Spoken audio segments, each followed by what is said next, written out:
Like it or not, Elon Musk sits atop the money mountain because his mind operates like a cheat code. Now watch as a host desperately tries to spring a trap, only for Elon to casually swat it aside like a cat playing with a laser pointer. The South African government is working around the rules on black ownership in order to allow Starlink in. Do you recognize that as a conflict of interest? No, of course not. First of all, you should be questioning why are there racist laws in South Africa? That's the first problem. That's what you should be attacking. All races should be on an equal footing in South Africa. That's the right thing to do. That's the deal. And there should be no preference given to one or the other. Whereas there are now 140 laws in South Africa that give strong preference to if you're a black South African, and not otherwise. And so now I'm in this absurd situation where I was born in South Africa but cannot get a license to operate in Starlink because I'm not black. Well, it looks Does like that that's about. Right It looks like that. Right to you? Looks like that's about to change. Notice her response actually.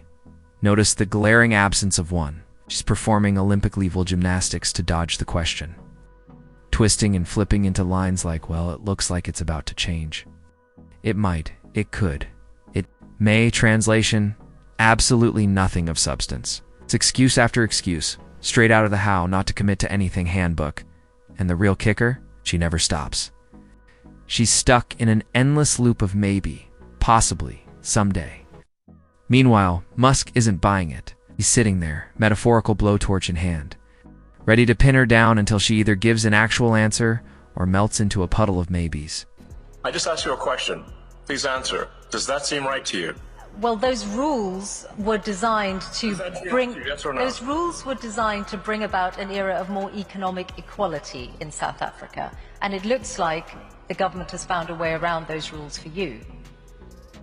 I asked you a question. This is your interview. Everyone wants to hear from you. I asked you a question. Yes or no? Not Racist for me. laws, yes or no? Not for me to answer. I have got a question for you about your government work though and the amount of savings. Don't forget to like and subscribe if you want a front row seat to more of these clowns getting exposed. But seriously, just watch this circus act. She pauses, stammers, and blurts out, well, I can't. It's not for me to answer. Excuse me. He didn't ask you to rewrite the Constitution. He asked for a personal opinion. Just a simple thought. Yet she's so tangled in her own phoniness that offering a straight answer looks more terrifying than juggling chainsaws while blindfolded. Why do you like racist laws? This is not for me to answer. Come on. Yes, it is. Now, you wouldn't be trying to dodge a question. You have to ask It's a question. difficult for I you answer to my answer. question. No, you answer mine. I want to ask you about the total. I can't believe it. That's not good. I want to ask you about the total Why do you love amount. racist laws? Your decision to be committed to Tesla for the next 5 years, as long as you are still with us on this planet, is completely independent of pay? No. It's not independent. So pay is a relevant factor then to your commitment to Tesla. Let's not have this whole thing be a discussion of my alleged pay. It's not a money thing. It's a reasonable control thing. I can't be sitting there and wanting to get tossed out by, for political reasons, by activists. That would be unacceptable. And yep, they're still at it. They've been trying for years, literally firebombing Tesla. Dealerships like that's supposed to stop the guy who builds rockets for fun on a Tuesday. But here's the thing. Elon Musk is too rich for that nonsense to matter. And I don't mean buy an island rich, I mean change the dash, global dash, economy dash, before dash, lunch rich. Yet somehow people still act like dangling money in front of him is going to sway his decisions. Newsflash, it won't. For Elon, money isn't the carrot. It's the byproduct, the side effect, the crumbs left behind after the real feast. What actually drives him is the mission. He's not out here hustling for a quick payday or a flashy lifestyle. He's using his brain power and resources to reshape the future. Maybe it's not how you would do it, maybe not how she would do it, but it's how he envisions it, and that vision is his North Star. This isn't grifting. This isn't paycheck-to-paycheck desperation. It's a deliberate effort to drag humanity forward, ready or not. Like it or not, that actually matters. One question before we move on to other companies, which is that I wonder if some of what has happened to Tesla in the last few months, did you take it personally? Yes. And did it make you regret any of, or think twice about your political endeavors? Because It is. I did what needed to be done. The violent antibody reaction, and I'm not someone who's ever committed violence, and yet massive violence was committed against my companies. Massive violence was threatened against me. Who are these people? Why would they do that? Yeah, and here's the part almost nobody seems to grasp. When critics or vandals take their shots, it's not Elon who really suffers, it's the everyday employees. What do people imagine? That everyone at Tesla is a yacht-owning billionaire? Lighting cigars with $100 bills? Please. The majority are regular folks working at dealerships, assembling cars on the line, handling office jobs. They've got mortgages, car payments, kids to feed, and a favorite fast food order like anyone else. And from everything I've read and heard, Elon's companies actually pay pretty decently. He's not the type to nickel and dime the crew keeping.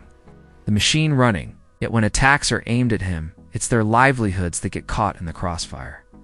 That's the real consequence. And if you listen closely, you can tell Elon hates that part. He doesn't want the people who believe in him those building the brand brick by brick to become collateral damage in someone else's personal crusade.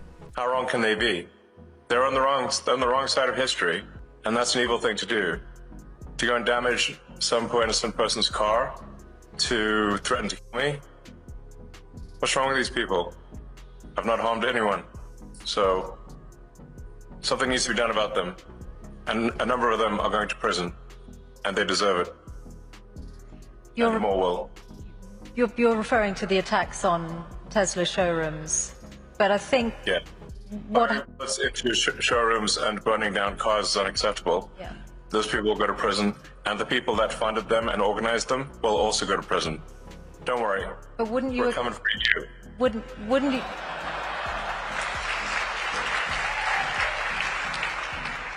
You see, Elon isn't backing down. He makes it crystal clear that violence is unacceptable and that anyone resorting to it will face consequences. But watch closely. Rather than engaging with his answer, the host shifts tactics. Really interested in the violence itself. Instead, she tries to box him into a flawed premise, suggesting that somehow his personal political views are the root cause of the problem.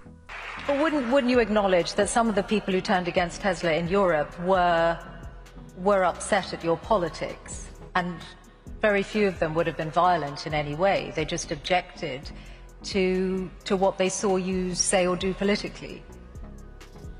Well, it's certainly fine to object to political things, but it's not fine to resort to violence and hanging someone in effigy and threats. That's obviously not okay. That's absurd. That is in no way justifiable at all, in any way, shape, or form. And some of the legacy media nonetheless have sought to justify it, which is unconscionable. Shame on them. And that pretty much says it all. Her logic is so twisted it's practically doing cartwheels. She actually suggests, well, wouldn't they have avoided violence if you hadn't spoken about your politics openly? Oh, brilliant. So now, it's his fault? That's textbook victim blaming.